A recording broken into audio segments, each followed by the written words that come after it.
नमस्कार दोस्तों, आज मैं आपको एक नई कहानी सुनाने जा रही हूँ। अस्पताल के 2 कमरे पार्ट 1। यूँ तो मैं आलस की गठरी हूँ, लेकिन उन दिनों मुझे 2 मिनट भी माँ पापा से बात करने की फुर्सत नहीं थी। हो भी क्यों? उन दिनों आप मुझे राष्ट्रपति के पद का लालच देते या एमपी का टिकट दिलवा देते या फिर या शहर महिला मंडल की अध्यक्ष तक बना देते, फिर भी मैं तब से मस्त नहीं होती। आखिर क्यों? क्योंकि मैं इन सब से कहीं बड़ा काम करने जा रही थी। मैं ज़िंदगी में पहली बार मौसी जो बनने जा रही थी। मेरी बहन रेणु ने अपनी शादी के 2 साल बाद, ठीक शादियों के मौसम में, जब यूँ भी किसी के पास टाइम नहीं होता है, ठीक उसी मौसम में माँ बनने का फैसला कर लिया था। सब कुछ अच्छा भला चल ही रहा था कि महारानी जी लेबर में जाने का इरादा बनाने लगी। हल्की सी कुछ कॉम्प्लिकेशन थी, सो डॉक्टर ने 2-4 दिन अस्पताल में भर्ती हो जाने को कहा। रेणु अपने कमरे में रानी बनी लेटी रहती थी और मैं बेचारी कभी उसकी मांगें पूरी करूं, कभी चचेरी बहन और मामा के बेटे की शादी की तैयारी में जाके हाथ बटाऊं।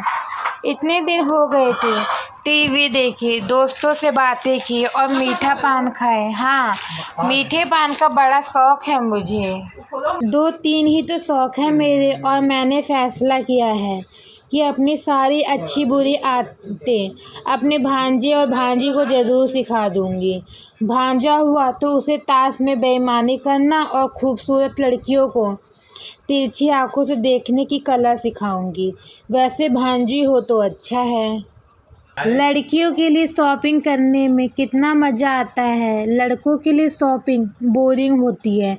भांजी हुई तो उसे ताश में बेईमानी करना तो सिखाऊंगी ही, बेईमानी पकड़ना भी सिखाऊंगी, मेकअप के सीक्रेट गुण सिखाऊंगी और दिल फेंक लड़के को सीधा करने के 10 सरल तरीके समझाऊंगी। टाइम मैनेजमेंट की क्वीन बन गई थी मैं। नहा के बाल सुखाते हुए बच्चों के नाम सोचती थी, रिक्शे में बैठे बैठे काम के रिमाइंडर लिखती थी, अस्पताल में नर्सों और डॉक्टरों के आगे पीछे दौड़ने वाले वार्ड बॉय पर रौब जमाने के बीच में अपना रोज का क्रॉसवर्ड भी निपटा देती थी। और ज़रा बैठे बैठे झपकी लग जाए तो आने वाली शादियों में और मेरा भांजा भांजी के साथ दिन कितनी तफरीह में बीतने वाले थे, इस तरह के सेक चिली के सपने भी देख लेती थी। मोबाइल फ़ोन नया नया आया था, भैया के ऑफिस वालों ने उन्हें दिया था, लेकिन इस सख्त हिदायत के साथ कि इसका सिर्फ ऑफिस के ज़रूरी काम के लिए ही इस्तेमाल करें। सुना था इस हथौड़े जैसे आधा किलो के फ़ोन से कॉल रिसीव करने में भी पैसे लगते थे। भैया ने थोड़ी सी चीटिंग करके उस दिन मोबाइल फ़ोन मेरे पास रख दिया था।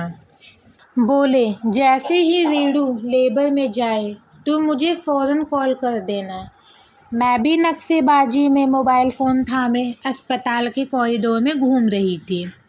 2-3 दिन से लगभग सारे दिन यहीं रहती थी, तो सब पहचाना सा हो गया था।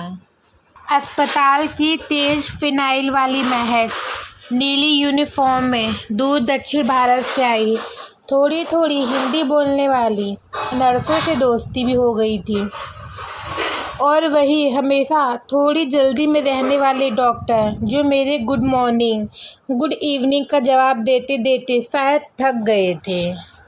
अस्पताल के बरामदे में तकलीफ़ और फिक्र पहने चेहरे घूमते रहते थे, जिंदगी की उम्मीद और नाउम्मीद के बीच झूलते हुए। वो गार्ड जिसे मैंने एक दिन चुपचाप पान लेने भेज तो दिया था, लेकिन आने पर उसे डांट भी लगाई थी कि तंबाकू क्यों खाते हो, कैंसर हो जाएगा। और रेणु का बच्चा था कि इस दुनिया में पधारने का नाम ही नहीं ले रहा था। अभी से लग रहा था कि इस जिद्दी असामी से हमारा पाला पड़ने वाला था। मैं पागलों की तरह इंतज़ार कर रही थी, सोचती रहती थी कि उस ज़िद्दी बच्चे की छोटी छोटी उंगलियां छूकर अपनी उंगलियों से लिपट जाने दूंगी, उसके महीन मुलायम होठों से पहली किलकारियां सुनूं और उसके पाँव के तले शैतानी में गिरे से उंगलियां फिराऊं और देखूं कि उसे गुदगुदी लगी या नहीं। कितना अद्भुत होता है जीवन का खेल। एक नन्ही सी जान कैसे हमारी ज़िंदगी में आकर हमारी ज़िंदगी बदल देती है। कॉरिडोर में टहलते टहलते मैं मन ही मन ये सब सोचकर मुस्कुरा रही थी कि कहीं फ़ोन की घंटी बजने लगी। कुछ सेकंड लगे पहचानने में कि ये भैया का ही मोबाइल फ़ोन था जो मेरे हाथों में बज रहा था। आवाज़ कॉरिडोर में गूंज रही थी। घर का नंबर था। मैं झुंझलाई।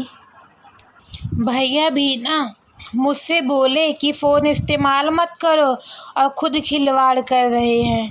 मैंने बटन दबाया और अपने जीवन का पहला मोबाइल कॉल रिसीव करते हुए कहा हेलो।